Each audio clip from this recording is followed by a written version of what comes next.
restez fidèles au programme de Walf. Bienvenue à votre émission Opinion qui a le plaisir de recevoir ce dimanche Sidi Lamine Niasse, PDG du groupe Walfadjri. Monsieur Niasse, bonjour. Bonjour Pierre. Merci d'avoir bien voulu répondre à notre invitation. Tout le plaisir est pour moi. Nous démarrons avec l'actualité brûlante des pontes du régime de Wade convoqués devant les enquêteurs dans le cadre de la lutte contre l'enrichissement illicite. Vous vous situez à quel niveau de lecture pour la bonne gouvernance? Tout d'abord, tout contrôle est bien apprécié par qui que ce soit, surtout quand il s'agit des affaires publiques. Tout ce qui peut clarifier les biens des Sénégalais qui ont été mal utilisés et qui freinent depuis 1960 le développement de ce pays, puisque les gens ont l'habitude, c'est devenu une habitude de jouer avec ces biens, car tout c'est l'État qui paye, profiter, surtout les commis de l'administration. Donc mettre un jour frein à cet élan ne peut être que salué. Mais il y a un mais, il y a des craintes, c'est ce que vous venez de dire exactement, de profiter d'une situation pour faire une chasse aux sorcières. Macky a promis le contraire. Il dit qu'il n'y aura pas de chasse aux sorcières. Mais on a toujours entendu ce discours chez les politiciens et ils sont toujours les mêmes. C'est une classe, c'est une culture, c'est une démarche. Quand ils viennent, il faut d'abord servir un discours et ensuite avoir une autre pratique. Quelqu'un le disait, je pense que c'est Anwar Sadat de l'Égypte. Après Nasser, il est venu, quand il a pris son véhicule, il a demandé à son chauffeur de clignoter à gauche et de tourner à droite. Donc c'est connu, les gens le disaient, clignoter à gauche et tourner à droite. Donc c'est une pratique chez les politiciens, on a essayé juste de la formaliser comme ça. Donc entre leur discours et les faits, il y a une grande différence. Bien sûr, les gens parlent de politique et éthique, mais la politique reste toujours un autre domaine où on dit ce qu'on ne fait pas et on fait ce qu'on ne dit pas. Oui, vous avez parlé tout à l'heure de 1960. Est-ce que cela veut dire que vous épousez l'idée ou bien la proposition du président Wade qui propose qu'on remonte à 1960 pour faire les audits? Si c'est possible, ça serait une bonne chose. Ce n'est pas parce que Wade l'a dit que je l'épouse, mais c'est parce que je l'ai vécu. Ça ressemble plus à une diversion. Je dis bien, moi je l'ai vécu. Moi je ne le dis pas comme le dit Wade. Moi je le dis en tant que 68ard. J'ai été parmi les jeunes qui renonçaient les tracts dans lesquels on titrait Guiro.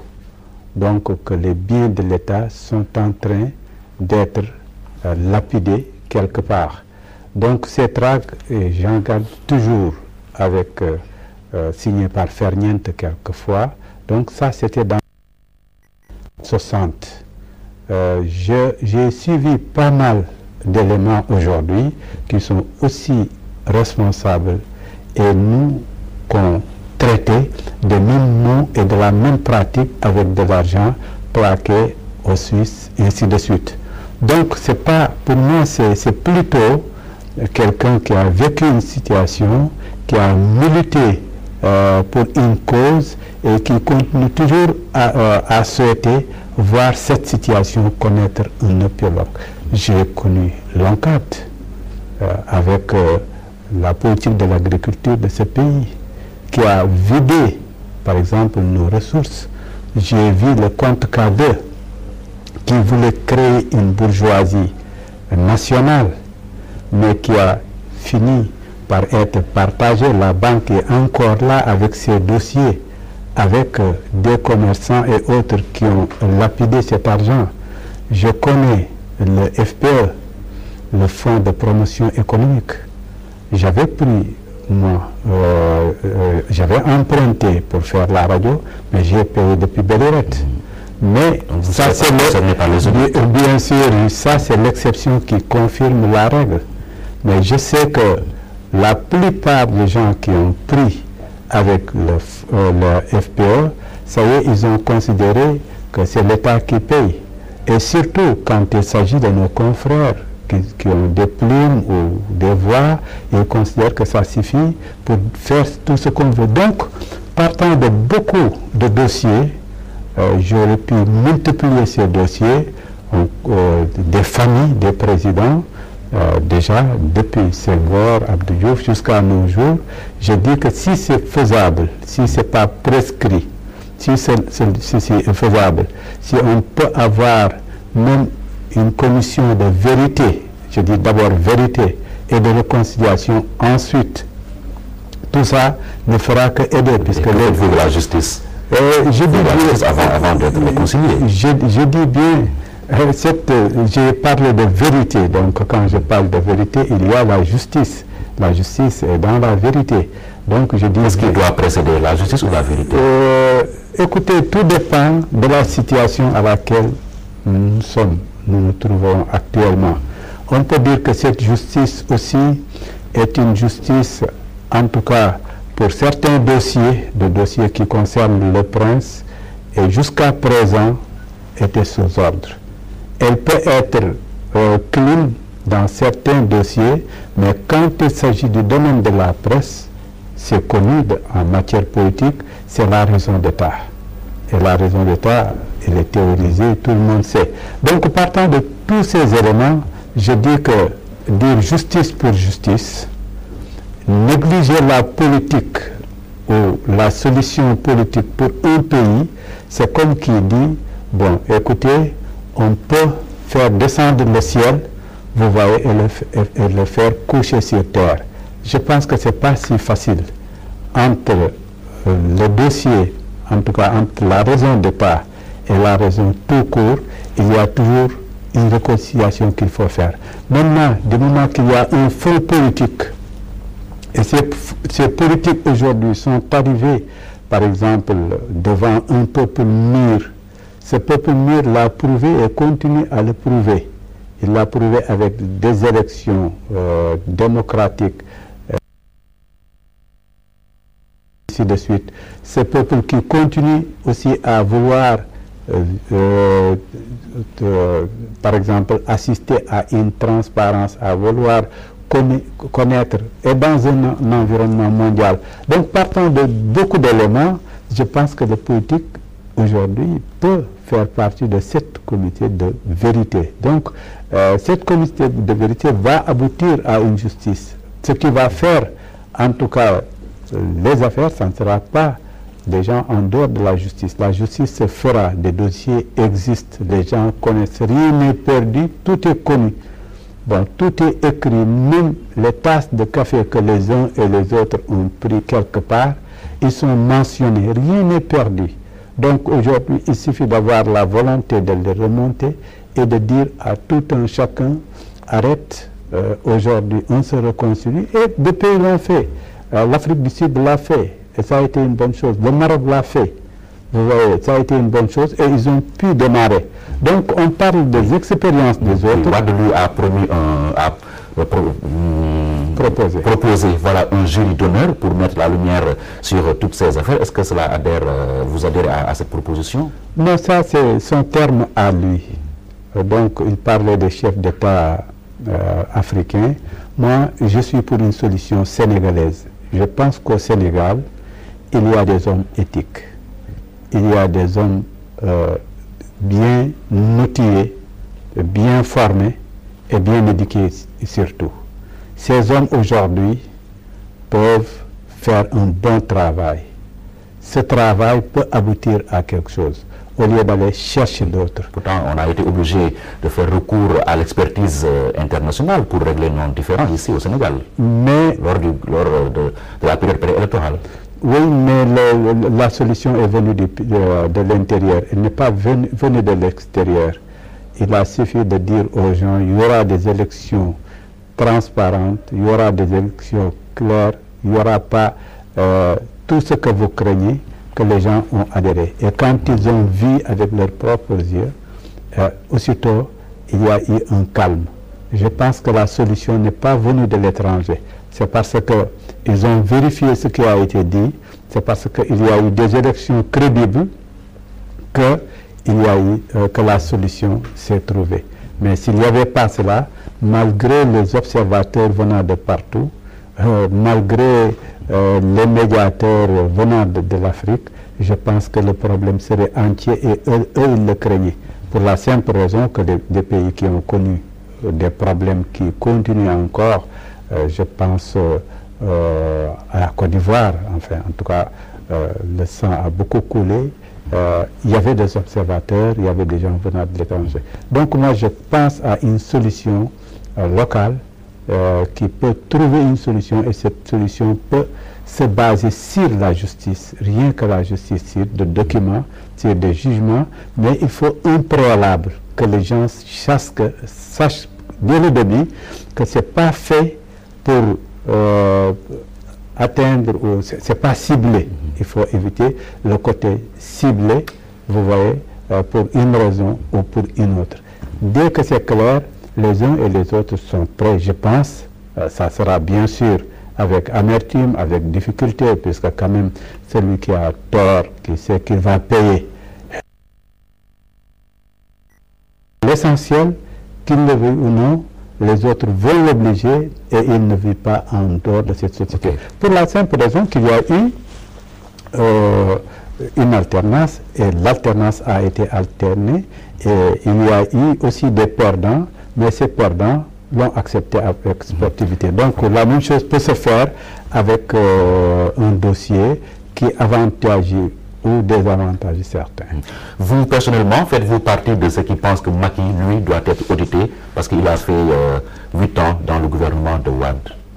Je pense que même les audits devaient commencer par lui. C'est vrai, je sais que sur le plan juridique, ce n'est pas possible, puisqu'il a une immunité. Je sais que aussi, c'est en cas de haute trahison seulement qu'on peut le traduire. Mais moi, je parle d'une autre culture, je le dis toujours. Je parle d'une culture islamique. Mais je parle aussi d'une sagesse. Cette sagesse dit qu'une charité bien ordonnée commence par soi-même. Cette culture islamique part du calife Omar, qui était le chef de l'État de la cité de Médine. Un jour, il est venu pour parler de l'enrichissement illicite. Il l'appelait « Min ayna laka haza ». D'où est-ce que tu as trouvé cela? Donc tout ce qui avait un plus qu'on ne peut pas justifier, il fallait le justifier, une sorte d'inventaire de biens. Bon, on avait distribué aux gens des vêtements, et lui, il était plus lancé. Donc on a vu que son vêtement n'est pas égal aux autres. On lui a posé le premier la question. D'où est-ce que tu as trouvé, par exemple, un vêtement de cette mesure? Son fils Abdallah ibn Omar dira: ah, attention, on m'a donné et on a donné à mon père, or celui de mon père ne le suffit pas, et je lui ai donné le mien. Donc, ils ont dit que c'est clair, pensons aux autres. Une manière de dire... Et seulement, nous ne sommes pas dans une culture islamique. La sagesse appartient à l'humanité. L'islam est une civilisation. Quelquefois, on cite l'Europe. On aurait pu citer, par exemple, l'Église, ou on aurait pu citer, par exemple, les Juifs ou autres. La sagesse, les pratiques, les bonnes pratiques n'appartiennent à personne. C'est pour l'humanité. Donc moi, je parle du domaine civilisationnel. Donc ce bon exemple mérite d'être médité. Est-ce que, et j'ai commencé d'ailleurs par une sagesse. J'ai dit que charité bien ordonnée commence par soi-même. Donc Macky, qui a fait la déclaration de sa patrimoine, en partie, il n'a pas parlé de ses comptes, et qui fait plusieurs milliards aujourd'hui pour être scandalisé. Mais tout le monde, je suis comme tous les Sénégalais.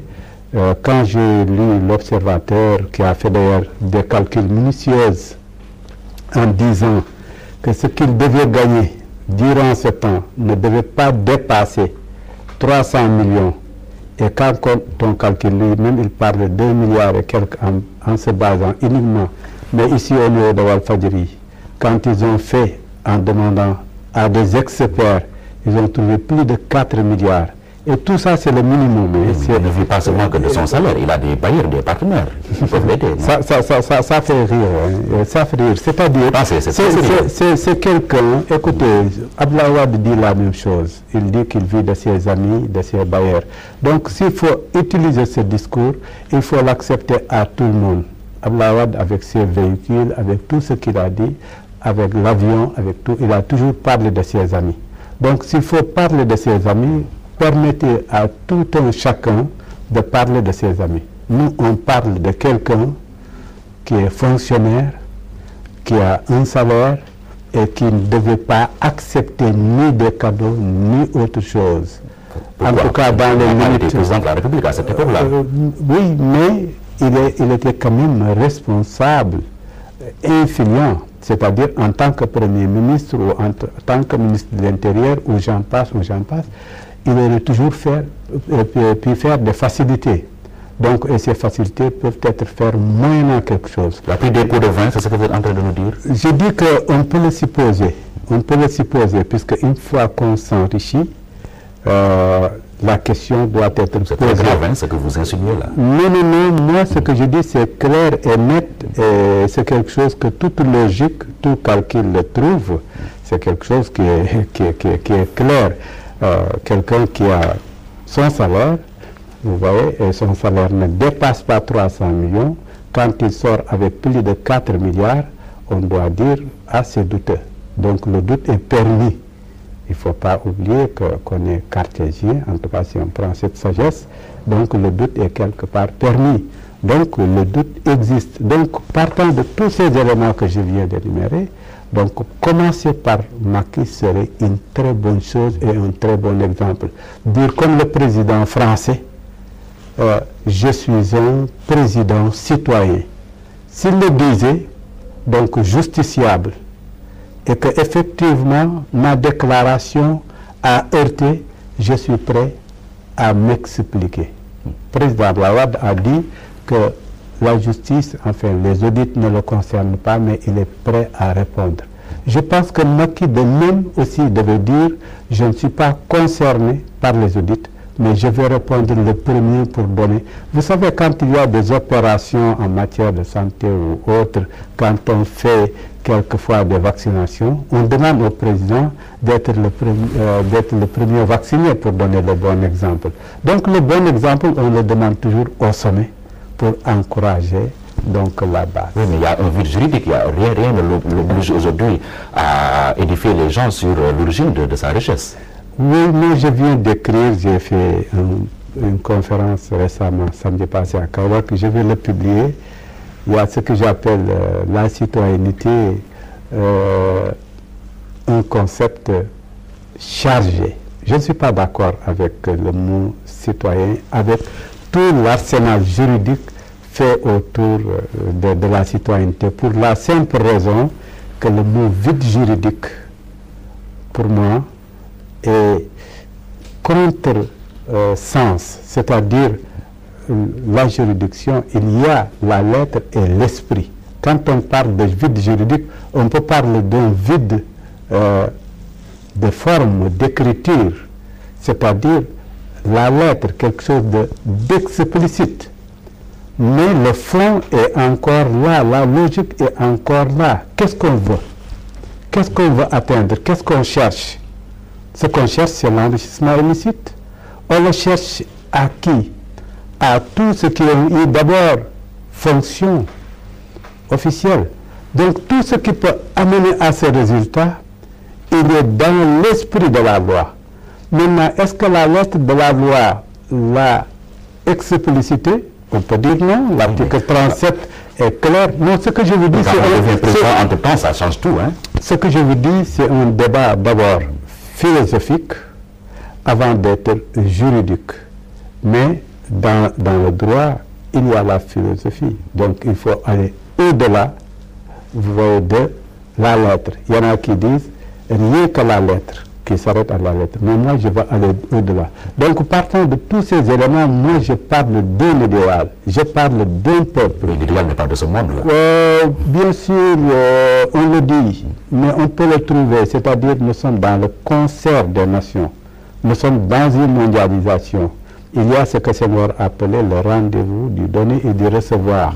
Dans ce rendez-vous du donner et du recevoir, ce qu'on attend des nègres, c'est l'émotion. Et quand je parle de l'émotion, je ne le dis pas dans le sens négatif, mais je le dis dans le sens positif, c'est-à-dire la sincérité. C'est-à-dire ce que les autres ne donnent pas. C'est que sur ce point, si, comme l'émotion est nègre, la raison est hélène, si les autres jouent avec l'intelligence, avec le malin, malin et demi, le nègre, lui, il est égal à lui-même. Donc c'est quelqu'un qui est clair, qui est net. Donc cet idéal, je dis bien, pour parler encore philosophie, c'est possible. On peut donner des exemples. Les Sénégalais ont demandé dans leurs demandes l'éthique. Vous voyez, le wahwaket et autres, même si c'est caricaturé, si c'est pas ça, ce qu'on voulait. Mais c'est comme si les Sénégalais aujourd'hui demandent beaucoup plus l'éthique que le manger. Parce qu'ils savent qu'avec l'éthique, ils pourront assurer leur vie, mais avec leur vie, ils n'ont rien assuré, puisque à chaque fois, on peut se retrouver à une situation inverse. Oui. Maintenant, pensez-vous que Macky ira jusqu'au bout dans ses audits? Parce que là, vous semblez dire qu'il est aussi trempé que les autres. Honnêtement, si je vous dis ce que je pense, non. Je pense que Macky, comme tous les bons politiques, est devant les législatifs. Et devant ces législatifs, il faut tout faire pour diaboliser l'adversaire, pour dire que le PDS, ses adversaires d'en face, c'est des voleurs, c'est des gens inconscients, c'est des gens qui ont lapidé. Il ne faut leur jamais donner la corde. D'autant plus que certains, la plupart des observateurs, s'attendent des Sénégalais de ne pas mettre tout dans un seul panier, tous leurs œufs dans un seul panier. Ils pensent que ces Sénégalais, peut-être, vont voter pour l'opposition pour qu'il y ait un contre-pouvoir. Donc, partant de ces éléments et de ce risque, il faut tout faire pour dire non. Le même diable que vous avez chassé à la présidence, c'est lui qui veut revenir, par exemple, par la fenêtre. Mais c'est de bonne guerre, on est en politique. Oui, mais c'est pour cela que je vous dis que dans cette guerre, il y a l'utilisation de ces audits. Et ces audits, d'ailleurs, ne se font pas devant le juge, mais ils se font devant la presse. Actuellement, nous sommes en train de vivre une situation grave, un précédent grave pour le pays et pour l'avenir du pays. C'est-à-dire une cobélisation. Joseph Godel, qui était le ministre de propagande Hitler qui a été démocratiquement élu comme Macky Sall, vous voyez, à la tête de l'Allemagne, avec Gobler qui lui dit « Tout ce que vous répétez plusieurs fois devient vérité ». Et aussitôt, Hitler a marché et qu'est-ce qui s'est passé? Le monde entier a souffert. Oui. Êtes-vous en train de nous dire là que Macky est entouré de Goebbels? C'est dangereux ce que vous dites. J'ai l'impression. Est-ce que vous avez identifié ces phénomènes? Oui, on les connaît, on les voit, c'est leur style. C'est des gens qui connaissent la presse, mais la presse d'opinion. C'est des gens qui, quand ils rentrent dans des rédactions, c'est pour charger quand il le faut ou pour décharger quand il le faut. Donnez-nous des noms. Bon, écoutez, je pense que ce pays est tellement petit, on se connaît tellement. Vous voyez, c'est pas la peine de mettre la vie difficile à certains. Pour l'intérêt du débat également. L'essentiel pour moi ici, c'est de dire éviter le danger Goebbels. On le voit, les Sénégalais sont intelligents, ils lisent la presse, ils voient comment elle cible des gens, comment elle s'acharne. Puisque si on faisait de la presse, vous connaissez la règle, on ne tire pas sur une ambulance. Donc le régime de Wade, de Karim et autres, c'est derrière nous. Aujourd'hui, tout l'intérêt devait se focaliser sur Macky depuis son arrivée, les choses qui se sont passées. Donc pourquoi donc tirer sur cette ambulance? S'il y avait des choses sérieuses, si quelqu'un était arrêté ou le procureur avait fait un point de presse pour dire qu'il y a tel ou tel dossier, s'il y avait des choses sur lesquelles on peut baser. Il l'a fait, le procureur. Bon, revenons encore. Le procureur ne l'a pas encore fait, malgré qu'on a parlé des dossiers qui sont chez le procureur et des dossiers qui étaient connus, qui étaient préparés, qu'on dise qu'ils sont devant lui. Mais je veux aller plus loin. Je dis que aujourd'hui la presse va d'abord et ensuite la justice vient. Elle a manipulé la presse, c'est ce que vous voulez dire? Au moins, je peux dire qu'elle est influencée. Mais je peux aller dans le même sens, manipuler. Il y a une certaine presse, il y a une bonne partie de la presse qui est aujourd'hui manipulée. Mais c'est parce qu'ils peut-être ils ont choisi d'accompagner Macky Sall uniquement. En tout cas, ce n'est pas ma culture. En tant que musulman, je vous dis encore, vous allez me dire, nous ne sommes pas dans un pays islamique, mais je vous dis que la sagesse est la chose la mieux partagée. Le prophète de l'islam, Mohammed sallallahu alayhi wa sallam, qui est notre référence, est décédé. Les gens n'ont pas eu le temps de s'occuper de lui. Ils se sont occupés du pouvoir. Ils ont considéré que leur vie et leur survie dépendent du pouvoir. Qui va les diriger, qu'est-ce qu'il va faire, quel est son programme. Donc, il y a son cousin Ali et son oncle Abbas et deux de ses fils et Bilal qui sont allés s'occuper de lui, mais les gens étaient là pour dire qui va le remplacer. Ceux qui avaient reçu les Mecquois, c'est-à-dire les Médinois, étaient en train de dire un partage du pouvoir. Le numéro 1 sera parmi nous et le numéro 2 parmi eux, ainsi de suite. Ils étaient en train de parler de partage. Et ça a pris tout le temps jusqu'au choix des khalifes qui est venu avec un acte d'allégeance et un discours programme pour aller s'occuper du prophète. Ça veut dire quoi? Dans ma culture, ça veut dire que l'état de grâce, qu'on parle de 100 jours, c'est dangereux. Ah oui. C'est dangereux. C'est très peu, les 100 jours. Je dis une minute, c'est trop. La première heure, quand Macky Sall a quitté son siège pour aller à Radisson, avec toute son équipe, occuper l'hôtel, quand il a changé aussitôt de classe sociale, je le lui ai dit dans un entretien, en lui disant, je vous rappelle ce que le ministre disait, que quand on change de classe sociale, on change aussitôt d'amis. Il a changé aussitôt de domicile avec tous ses amis, ils sont allés à Radisson. Je dis qu'à cette minute, l'observateur devait dire attention, ce n'est pas ça. Moi j'ai été en 2000 chez Wade avec les Abdourahmane Kamara. On l'a trouvé chez lui. Aminata Tall était présente à la première heure, le premier jour.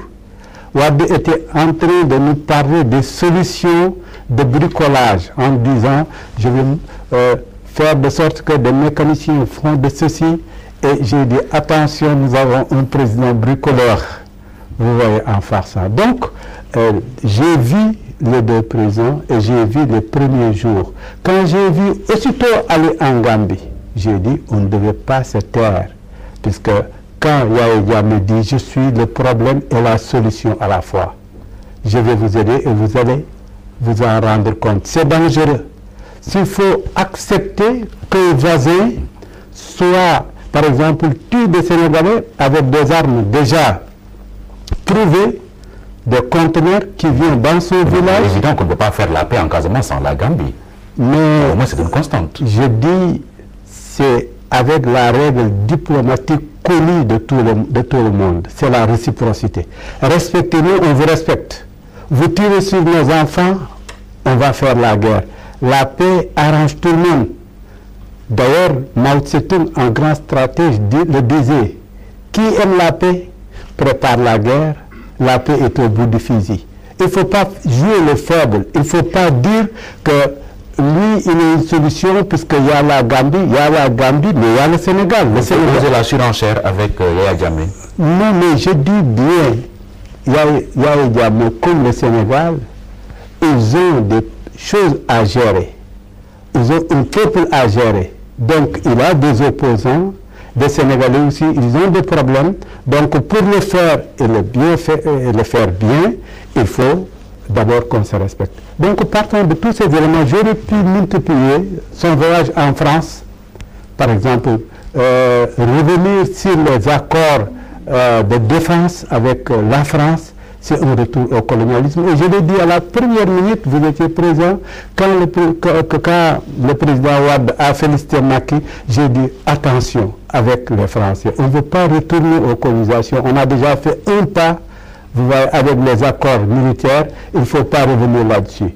Et j'aurais pu c'est prématuré de dire que c'est un retour au colonialisme parce que vous ne connaissez pas actuellement le contenu de ces accords. Mais la presse en a déjà bien parlé. Nous sommes dans un monde, nous sommes dans un planétaire, nous sommes dans une mondialisation